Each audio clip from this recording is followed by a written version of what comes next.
When you're in the garden, when you're in the garden,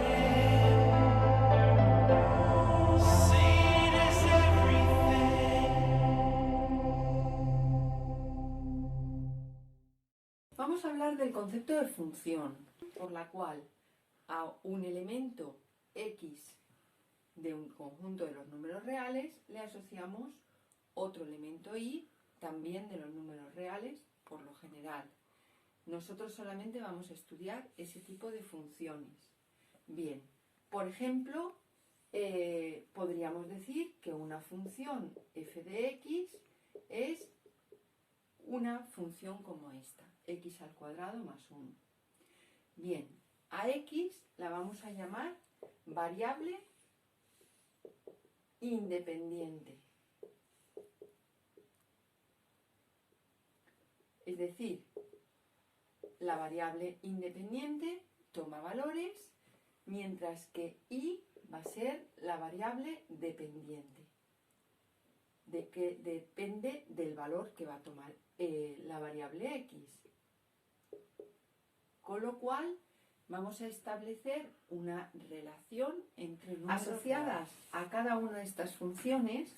Vamos a distinguir dos conjuntos. El primero, el conjunto imagen o recorrido. Recibe ambos nombres. Se va a representar como imagen de f y va a ser el conjunto de valores del conjunto de los números reales que va a tomar la variable dependiente.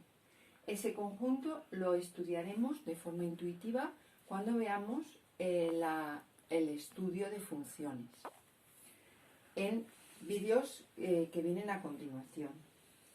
El conjunto que sí es muy importante y que hay que ir calculando siempre es lo que vamos a llamar dominio de f. Se va a representar por dom de f. Bien, ese conjunto va a ser el conjunto de números reales que puede tomar la variable independiente. No siempre todos los números reales serán posible tomarlos para definir esa función.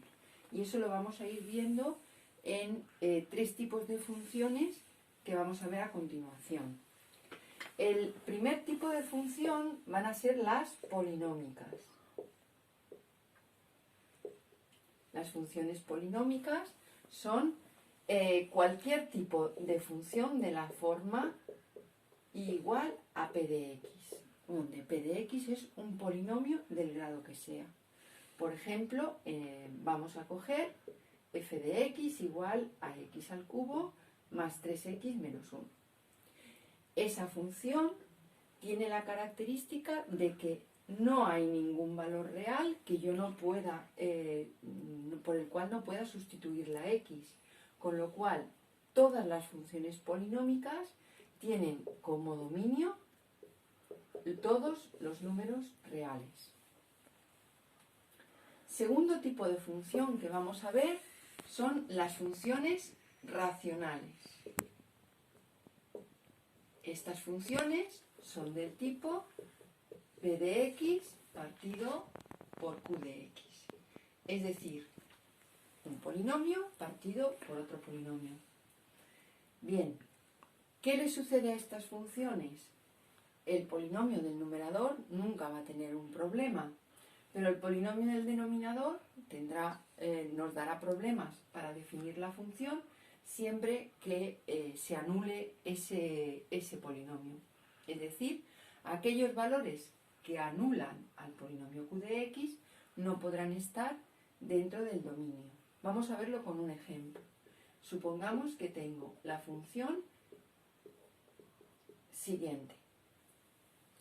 Claramente, x cuadrado menos 9 igual a 0 me daría como soluciones x igual a más menos 3. Es decir, lo que tengo que hacer es coger el polinomio del denominador, igualarlo a 0 y calcular sus soluciones. ¿Qué me daría esto? Dos valores que me van a anular el denominador de la función y no podré definir la función ahí. Por tanto, el dominio de esta función serán todos los números reales menos el menos 3 y el más 3. ¿De acuerdo? Esto también podríamos escribirlo como un intervalo de menos infinito a menos 3, unión, abierto, unión de menos 3 a 3, intervalo abierto en ambos lados, y unión de 3 a más infinito. Pero esta forma de escritura es mucho más sencilla. Como última función que vamos a ver aquí, hay muchas más funciones a las cuales se les puede calcular el dominio, pero estas tres son muy importantes, es una función irracional. Es decir, una función del tipo f de x igual a la raíz de p de x. Obviamente hablamos de raíces cuadradas porque si fuera la raíz cúbica no tendría ningún problema, puesto que aunque diera un número negativo no pasaría nada. ¿Qué le pasa a estas funciones? Existirá siempre que p de x sea mayor o igual que 0. Eso es lo que tendríamos que averiguar. Vamos a coger una función, por ejemplo, f de x igual a la raíz de x menos 3. ¿Dónde existirá esta función? Cuando x menos 3 sea mayor o igual que 0. Es decir, tendremos que x será mayor o igual que 3. Bien, el dominio, por tanto, de esa función será el intervalo desde 3 hasta más infinito. El 3 nos sirve, puesto que la raíz de 0 es 0, sí que existe, no tenemos ningún problema, siempre que esté en el numerador.